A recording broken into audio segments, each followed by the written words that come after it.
Pois bem, né, retomando aqui o nosso assunto de terapia de nutrição enteral, em relação aos testes para confirmar o correto posicionamento da sonda nasoentérica, o teste considerado padrão ouro para confirmar o posicionamento dessa sonda é o raio-x, tá? Então, eu passei uma sonda nasoentérica no paciente, o que eu vou fazer?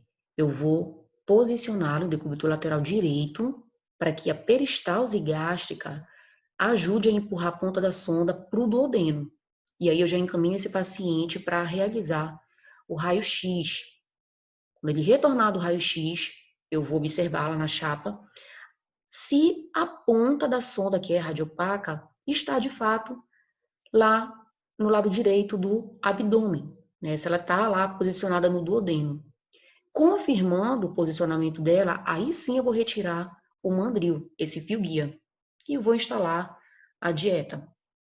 Tudo bem? Então, falei aqui em sonda nasoentérica, em sondagem nasoentérica, eu tenho que associar ao teste do raio-x. Complicações. Gente, por se tratar aí de um procedimento invasivo, é óbvio que podem ocorrer complicações. Todo procedimento traz riscos, né? Aqui não seria diferente. Então, essas complicações aqui na terapia de nutrição enteral, elas são mais brandas, digamos assim, quando comparadas com a terapia de nutrição parenteral. Então, quais são essas complicações que o paciente pode apresentar? Aspiração pulmonar, por regurgitação aí da fórmula, ou por ele apresentar o reflexo de vômito deficiente, ou pelo fato da sonda de alimentação se encontrar deslocada, né, fora do posicionamento correto. Tá? Então, aqui, gente, é fundamental a gente monitorar constantemente esse paciente para ver se ele não está apresentando tosse, se ele não está apresentando cianose, se ele não está apresentando aí um desconforto respiratório, que é um indicativo que de que essa sonda está posicionada na traqueia, né? Ela não se encontra posicionada de forma adequada. Então, a gente precisa retirá-la. Outra complicação que o paciente pode apresentar é diarreia, devido ao esvaziamento gástrico retardado, devido a má absorção, contaminação da fórmula por bactérias, ou pelo fato dele também estar realizando aí uma antibiótico terapia. Pode apresentar uma constipação pela perda de fibra e água, e também pode apresentar cãibra abdominal, náusea e vômito, devido ao aumento rápido do fluxo ou volume da fórmula, e também devido à administração aí de fórmula fria, tá? Lembrando que a fórmula, né, a solução aí de nutrição enteral, ela é administrada na temperatura ambiente. Então, essas são as complicações associadas à terapia de nutrição enteral.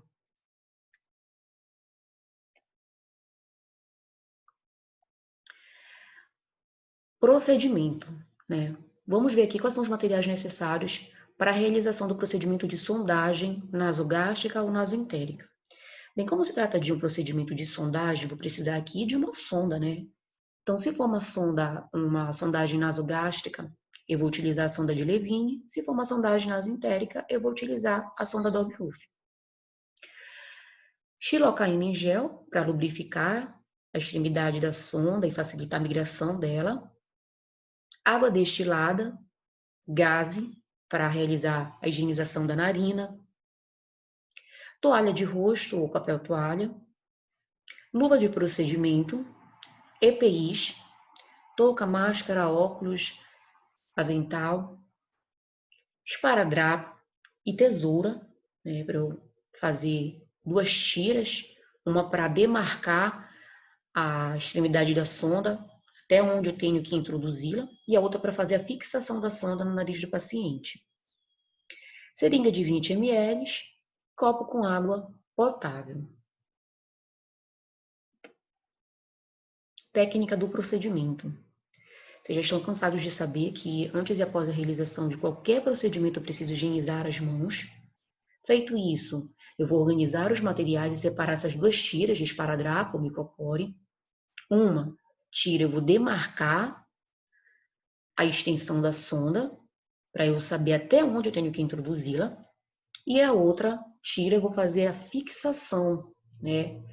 Eu introduzi a sonda até a demarcação feita anteriormente, eu vou precisar fixar essa sonda no nariz do paciente para que ela não saia, não se desloque. Explicar e orientar o paciente sobre o procedimento. A partir do momento que você se identifica como profissional, explica esse procedimento de uma forma mais clara, passa as orientações necessárias para o paciente, fica mais fácil dele colaborar contigo durante o procedimento. Devo posicionar o paciente de forma adequada. Esse paciente ele pode ficar sentado na posição de Fowler. Preciso me paramentar aí com os EPIs. Estou paramentado, agora eu vou colocar a toalha de rosto no tórax do paciente ou o papel toalha. Lembrando, né, que isso pode estimular, a passagem da sonda pode estimular aí o reflexo de vômito, ele pode apresentar náusea. Vou higienizar as narinas do paciente. Se ele estiver consciente, ele mesmo pode fazer essa higiene com a água destilada e a gaze. Feito isso, eu vou medir a extensão da sonda a ser introduzida e fazer a demarcação, né? Ponta do nariz, lóbulo da orelha ao processo tifoide, no caso de sondagem nasogástrica. No caso da sondagem nasoentérica, eu faço a mesma medição e acrescento aí mais 10 centímetros, lembrando que pode variar até 20 centímetros. Vou lubrificar a extremidade da sonda e vou começar a introduzi-la na narina do paciente. Introduzo a primeira porção, aí, a primeira extremidade da sonda, e aí eu vou fletir a cabeça do paciente para que eu feche a epiglote e evite aí a passagem dessa sonda, a migração da sonda para a traqueia. Quando passar lá da faringe, já posso levantar a cabeça do paciente e vou introduzindo de forma lenta até a demarcação feita anteriormente. Tá? Com calma, gente. Tá? A gente vai conforme o paciente vai se adequando ao procedimento. Então, lembre, se ele estiver apresentando aí, tu pode estar estimulando aí o reflexo do nervo vago, ele pode apresentar náusea, vômito. Então, para um pouquinho, deixa ele respirar, dá um copo com água potável para ele dando pequenos goles aí, facilitar a descida dessa sonda. Introduzir até a demarcação feita, agora eu vou fixar essa sonda. E, posteriormente, eu vou realizar os testes para confirmar se ela de fato está corretamente posicionada. E antes de administrar a dieta, medicamentos, eu devo confirmar o posicionamento da sonda.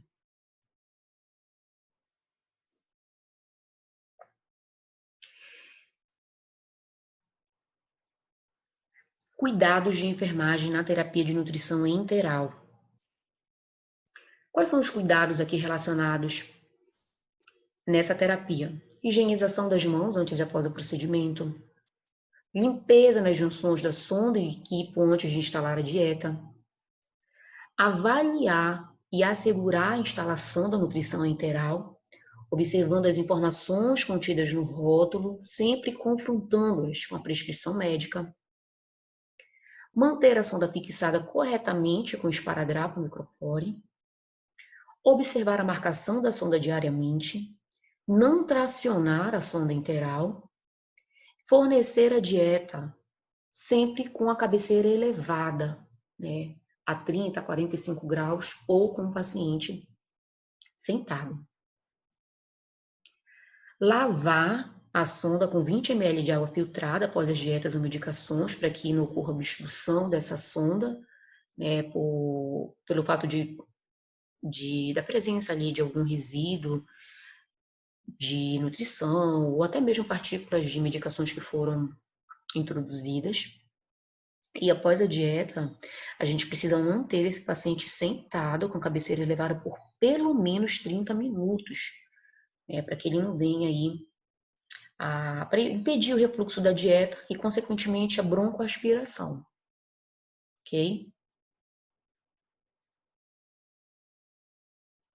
Aqui eu acrescentei para vocês, né, dois modelos de registros de enfermagem. Um sobre sondagem nasogástrica e o outro sobre sondagem nasoentérica, para vocês terem uma noção de como é feito mais ou menos esse registro. Lembrando que isso aqui não é uma regra, você pode adaptar do jeito que você achar necessário.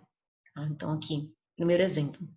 Realizar a passagem de sonda nasogástrica número 12 em narina esquerda, com o objetivo de descompressão gástrica. Verifica o retorno de conteúdo gástrico e a ausculta positiva. Procedimento realizado sem intercorrências. Realiza orientações ao acompanhante em relação aos cuidados para manutenção da localização da sonda. Exemplo 2 de sondagem nasoentérica. Realizar a passagem de sonda nasoentérica de número 12 na narina direita. Realizar a fixação com esparadrapo. Oriento permanência do cúbito lateral direito e aguardo radiografia de controle para confirmar o correto posicionamento da sonda e retirar o fio guia. Realiza orientações ao acompanhante em relação aos cuidados para manutenção da localização da sonda.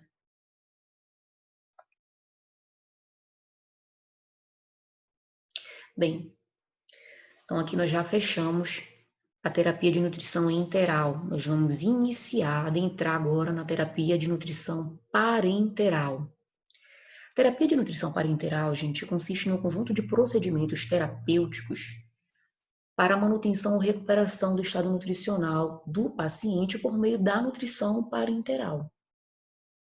A nutrição parenteral é uma solução emulsão composta basicamente de carboidratos, aminoácidos, lipídios, vitaminas e minerais, estéril e apirogênica, acondicionada em recipiente de vidro ou plástico, destinada à administração intravenosa. Essa solução ela vai ser administrada diretamente na corrente sanguínea do paciente. Em pacientes desnutridos ou não, em regime hospitalar, ambulatorial ou domiciliar, visando aí a síntese ou manutenção de tecidos, órgãos ou sistemas. Então, como eu falei para vocês, essa terapia de nutrição parenteral ela é destinada à administração intravenosa ou endovenosa e é indicada quando o trato gastrointestinal do paciente não está funcionante. Lembra que eu falei para vocês lá da terapia de nutrição enteral? Na terapia de nutrição enteral, como é que vai estar o trato gastrointestinal desse paciente? Ele vai estar funcionante, tá? Então, aqui nesse caso, ela é indicada quando o trato gastrointestinal do paciente não está funcionante e como complemento para pacientes que não podem receber, né, todo o aporte nutricional necessário pela via enteral. Quais são os objetivos da terapia de nutrição parenteral? Ela visa melhorar o estado nutricional do paciente, manter a massa muscular, promover a manutenção ao ganho de peso e também contribuir, né, no processo de cicatrização de feridas.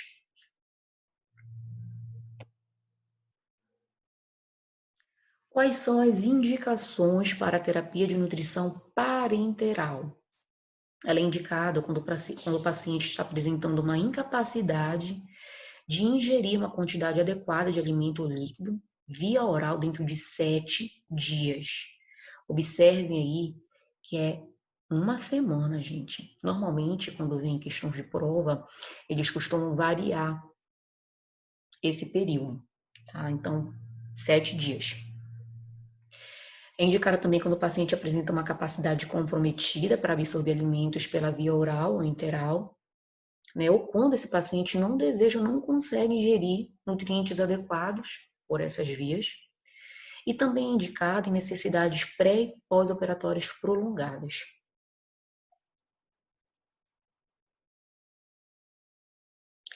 A terapia de nutrição parenteral, gente, ela pode ser administrada por 2 métodos, pelo método periférico e pela via central. Na via periférica, normalmente a gente utiliza soluções com osmolaridade de até 900 miliosmol por litro. A osmolaridade, gente, está relacionada aí com a concentração de nutrientes da solução. Tá? Então, essas fórmulas, elas não são completas do ponto de vista nutricional pelo baixo teor de glicose que elas apresentam e geralmente são prescritas para suplementar a ingestão oral e normalmente a duração é em média de 5 a 7 dias. Pela via central, a gente já vai utilizar soluções com uma osmolaridade alta, né, maior que 700 milismol por litro. E a gente já utiliza uma veia aqui central, bem calibrosa, com alto fluxo sanguíneo, como a jugular, a subclávia, a femoral é contraindicada pelo alto risco de infecção.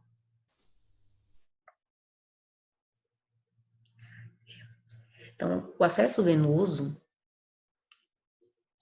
ele precisa ter um volume exclusivo para nutrição parenteral, tá? Então, aqui vocês estão observando o cateter posicionado e as veias normalmente que são utilizadas, a jugular interna e a subclávia.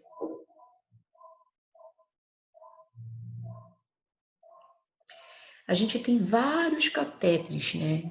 A escolha desse catéter venoso vai depender aí da duração da terapia. Então, a gente tem aqui os catéteres de curta permanência, como exemplo, eu coloquei aqui para vocês o intracate de monolumen, de duplo lumen, tá?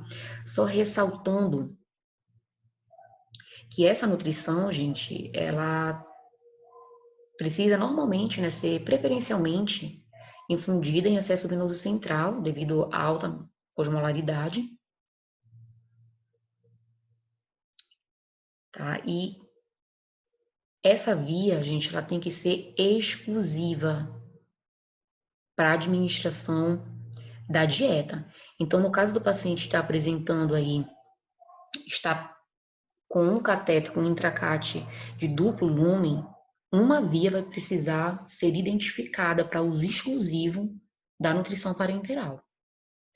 E aí nós temos também o catéter de longa permanência, o semi-implantado, Hickman, e o totalmente implantado, Ortocate. Então lembre, a escolha do catéter vai depender sempre da duração da terapia. E aqui eu trouxe para vocês o fluxograma da terapia de nutrição parenteral. Aqui nós temos, né, a equipe médica que vai ser responsável aí, ficar encarregada por avaliar a necessidade da terapia, por fazer a prescrição diária da nutrição parenteral, responsável também pela seleção e inserção do catéter central. Temos a farmácia, que fica responsável por fazer a conferência e encaminhamento da prescrição da nutrição parenteral, fica responsável pelo recebimento, controle e dispensação das bolsas e pela notificação de eventos adversos relacionados à terapia. A equipe de enfermagem, o enfermeiro ele fica responsável aí, né, pelo processo de administração e manutenção da nutrição parenteral, pela detecção precoce de eventos adversos e por prestar assistência de enfermagem frente a intercorrências.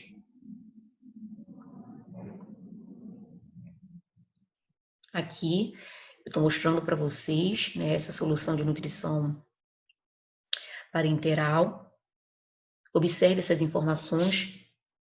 A gente sempre tem que confrontá-las com as informações contidas na prescrição médica, atentar para o nome do paciente. Tudo deve estar contido aí, o nome do paciente, o nome da fórmula, data, hora, nome do profissional. É importante também a gente sempre fazer a inspeção do frasco da dieta, né, para ver se ele não tem precipitação, se não está com alteração de cor, se não está apresentando aí separação de fases. Então, nesse caso, se a gente detectar qualquer anormalidade, a gente vai devolver esse frasco de nutrição parenteral para a farmácia, fazer notificação e comunicar também a equipe multidisciplinar de terapia nutricional.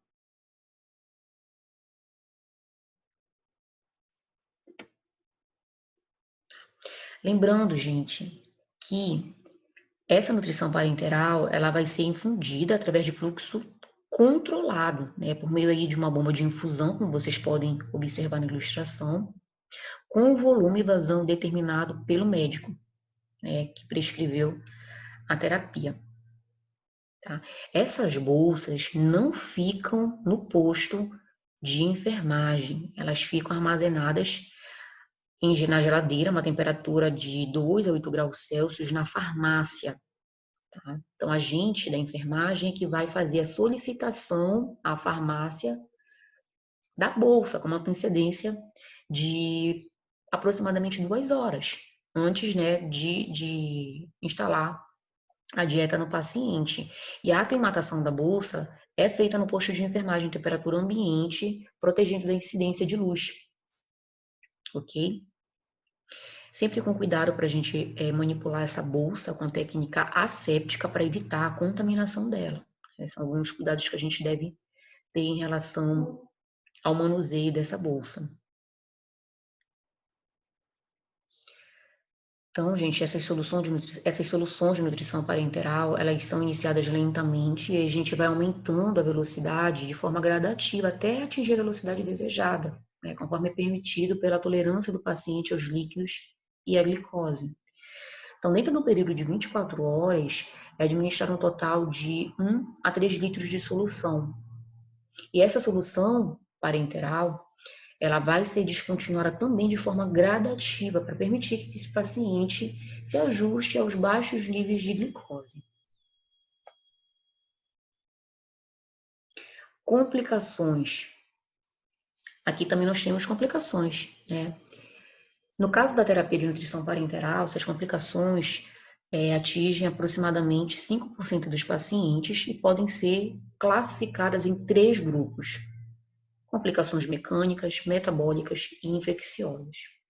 Dentre as complicações mecânicas, é muito comum a ocorrência de pneumotórax, hemotórax, trombose venosa, embolia gasosa e ruptura do catéter. Dentre as complicações metabólicas, nós temos aí a ocorrência de hiperglicemia, hipopotassemia, hipomagnesemia e esteatose hepática. E nas complicações infecciosas, é muito comum a ocorrência de sepse relacionada ao catéter venoso central, tromboflebite séptica e predisposição a infecções. De acordo com Smeltzer e colaboradores de 2011, as complicações mais comuns da terapia de nutrição parenteral são o pneumotórax, a embolia gasosa, catéter obstruído ou deslocado, sepse, hiperglicemia, hipoglicemia de rebote e sobrecarga de líquidos. Então, aqui a gente já tem complicações mais graves quando comparadas aí com a terapia de nutrição enteral. Por isso, gente, é muito importante a gente inspecionar diariamente o sítio de inserção do catéter, né, para que a gente consiga identificar precocemente a presença de sinais logísticos ou de outras complicações relacionadas à terapia de nutrição parenteral. Competências do enfermeiro na terapia de nutrição parenteral. Ele é responsável por proceder aí à punção venosa periférica, por participar com a equipe médica do procedimento de inserção do catéter venoso central, é responsável por assegurar a manutenção e a permeabilidade da via de nutrição parenteral, é responsável por receber a solução parenteral da farmácia e assegurar sua conservação até a completa administração, é responsável por proceder à inspeção visual da solução parenteral antes da infusão, é responsável também por assegurar que qualquer outra droga ou solução não sejam infundidos na mesma via de administração da solução parenteral. A gente já viu que essa via ela precisa ser exclusivamente para essa finalidade, para fins de alimentação. E ele também fica responsável por garantir o registro claro e preciso de informações relacionadas à administração e à evolução do paciente. Também responsável pela anotação de dados antropométricos, peso, altura. Algumas referências utilizadas para a elaboração da aula de terapia de nutrição enteral e parenteral.